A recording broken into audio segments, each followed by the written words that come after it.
पढ़ेंगे कक्षा तृतीय का हिंदी व्याकरण, जिसमें पाठ पहला है भाषा, लिपि एवं व्याकरण।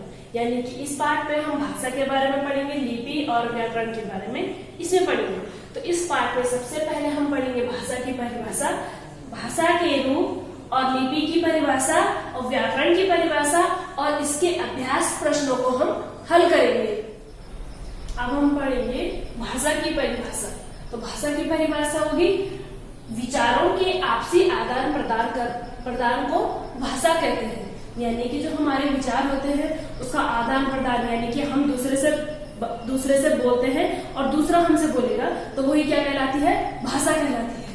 यहाँ पे इसकी दूसरी भाषा बना रखी है मैंने परिभाषा, अपने मन की बात किसी से कहना और दूसरे की बात को समझना ही भाषा कहलाता है।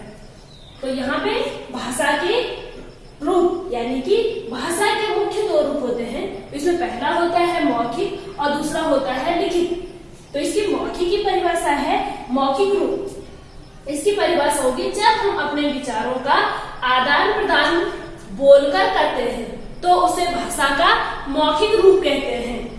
यानी कि जब हम बोलते हैं, ठीक है, तो उसको क्या कहते हैं, भाषा कहते हैं। भाषा का मौखिक रूप कहलाता है। तो पहला होगा इसमें जैसे बातचीत करना, जब हम एक दूसरे से बातचीत करते हैं वो भाषा का कौन सा रूप होता है, मौखिक रूप होता है। तो दूसरा है यहाँ पे गाना सुनना, जब हम गाना सुनते हैं और उसका भी ये किसके रूप है, मौखिक रूप। अब हम पढ़ेंगे भाषा का लिखित रूप। इसकी परिभाषा होगी जब हम अपने विचारों का आदान प्रदान लिखकर करते हैं तो उसे भाषा का लिखित रूप कहते हैं। जैसे कविता लिखना, दूसरा होगा पत्र लिखना। तो यहाँ पे हम पढ़ेंगे, तीसरे नंबर पे पढ़ेंगे लिपि की परिभाषा, यानी भाषा को लिखित रूप देने के लिए निश्चित किए गए चिन्हों को लिपि कहते हैं। जैसे क्या है कि प्रत्येक भाषा की अपनी अपनी लिपि होती है, लेकिन प्रत्येक लिपि का क्या होता है, अपना अपना नाम होता है। जैसे मैंने यहाँ पे लिखा हुआ है, जैसे में भाषा अलग दे रखी है और एक जगह पे लिपि दे रखी है। तो सबसे पहली भाषा है हिंदी। तो हिंदी की लिपि होगी देवनागरी। दूसरा है अंग्रेजी, तो अंग्रेजी की लिपि होगी रोमन। तीसरा है उर्दू की लिपि होगी फारसी। चौथा है पंजाबी की लिपि होगी गुरुमुखी। हमारे देश में बोली जाने वाली भाषा है हिंदी और पूरे विश्व में बोली जाने वाली भाषा कौन सी है, अंग्रेजी। अंधे मनुष्य ब्रेल लिपि में पढ़ते व लिखते हैं। इसके बाद हम पढ़ेंगे व्याकरण की परिभाषा, यानी कि भाषा को शुद्ध रूप में समझना, बोलना एवं लिखना हमें व्याकरण सिखाता है। व्याकरण वह शास्त्र है जिसमें भाषा को शुद्धता प्रदान करने के लिए उसमें नियम बताए जाते हैं, उसे क्या कहते हैं, व्याकरण। पशु पक्षी अपने मन की बात विशेष ध्वनियों के रूप में बोलते हैं और इन ध्वनियों को बोली के रूप में कहा जाता है। जैसे कि चिड़िया होती है ची ची करती है, कौवा होता है कांव कांव करता है, कुत्ता होता है भाव भाव करता है, और जो बिल्ली होती है वो मियाव मियाव करती है। उसके आगे हम पढ़ेंगे इन अभ्यास प्रश्नों को हम हल करेंगे। तो यहाँ पे पहला प्रश्न दे रखा है, निम्न वाक्यों को सही शब्द से पूरा कीजिए। यहाँ पे वाक्य भी दे रखे होंगे, उन वाक्यों की सहायता से हमने क्या करना है, अपने रिक्त स्थानों की पूर्ति करनी है। तो यहाँ पे पहला दे रखा है, विचारों का आदान प्रदान करना क्या कहलाता है। इसमें भाषा कहलाता है कि व्याकरण कहलाता है, तो क्या कहलाता है, भाषा। क्या कहलाता है, भाषा। तो दूसरा है यहाँ पे भाषा के मुख्य रूप से कितने रूप होते हैं, 2 होते हैं या 3 होते हैं। तो कितने रूप होते हैं, 2। कौन कौन से होते हैं, एक मौखिक भाषा होती है और एक लिखित भाषा होती है। तो यहाँ पे तीसरा नंबर दे रहा है, हमारी राष्ट्रभाषा है। क्या है हमारी राष्ट्रभाषा, हिंदी है या अंग्रेजी है। तो इन दोनों में से कौन सी हमारी राष्ट्रभाषा है, हिंदी। तो यहाँ पे चौथा नंबर दे रखा है, भाषा को शुद्ध कौन बनाता है, लिपि बनाता है या व्याकरण बनाता है। तो कौन बनाता है, व्याकरण। कौन बनाता है, व्याकरण। तो यहाँ पे हम व्याकरण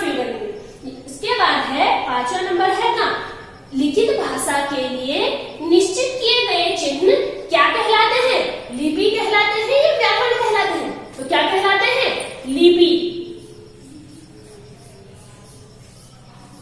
क्या कहलाते हैं? लिपि। यहाँ पे प्रश्न नंबर 2 है, सही वाक्य के लिए सही व गलत वाक्य के लिए गलत का चिन्ह लगाइए। तो आपने जो सही होगा उसमें सही का चिन्ह लगाना है और जो गलत होगा उस पर गलत का चिन्ह लगाना है। तो पहला दे रखा है, भाषा द्वारा हम केवल अपनी बात कहते हैं। तो भाषा वो होती है जिससे हम अपनी बात कहते हैं। तो ये सही होगा कि गलत होगा? क्या होगा? गलत। क्योंकि जो भाषा होती है अपनी बात को कहते भी हैं और दूसरे की बात को सुनते भी हैं। दूसरा है यहाँ पे ख नंबर, भाषा को लिखकर प्रकट करना भाषा का लिखित रूप है। तो ये क्या है? सही है।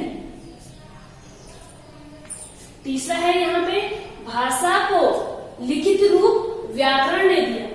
तो इसका ये क्या होगा? गलत। क्योंकि जो लिखित रूप है वो किसने दिया?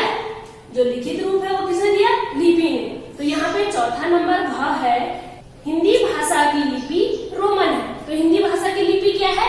देवनागरी है। तो ये क्या होगा? गलत। पांचवा नंबर ग ने रखा, पशु पक्षी अपने विचार बोली के रूप में प्रकट करते हैं। तो क्या है? बोली के रूप में क्या करते हैं? प्रकट करते हैं। तो ये क्या होगा? सही होगा। यहाँ पे प्रश्न नंबर 3 दे रखा है, निम्नलिखित प्रश्नों के उत्तर दीजिए। तो यहाँ पे मैंने छोड़ रखा है, तो आपने इनका उत्तर देना है। ठीक है। तो पहला है, भारत में बोली जाने वाली किन्हीं 2 भाषाओं के नाम लिखिए। तो भारत में कौन सी भाषा है उनके नाम लिखने हैं। तो पहला कौन सा है? कौन सी बोली जाती है? हिंदी। दूसरा कौन सा है? दूसरी है अंग्रेजी। पहली इसमें आएगा हिंदी और दूसरी आएगा अंग्रेजी। खा है यहाँ पे, आप कौन कौन सी भाषा बोलना जानते हैं। तो ऐसी कौन कौन सी भाषा है जो आपको बोलनी आती है।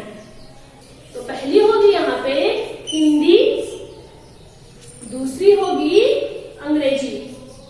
तो हमें हिंदी भी बोलना आता है और अंग्रेजी भी बोलनी आती है। तो यहाँ पे ग नंबर दे रखा है, हिंदी की लिपि कौन सी है।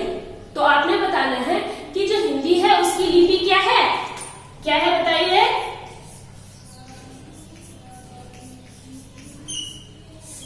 क्या होगी इसकी लिपि? देवनागरी। ठीक है। तो आपका पाठ यहाँ पे समाप्त होता है और आप इस पाठ को अपनी नोटबुक में कंप्लीट करेंगे। धन्यवाद।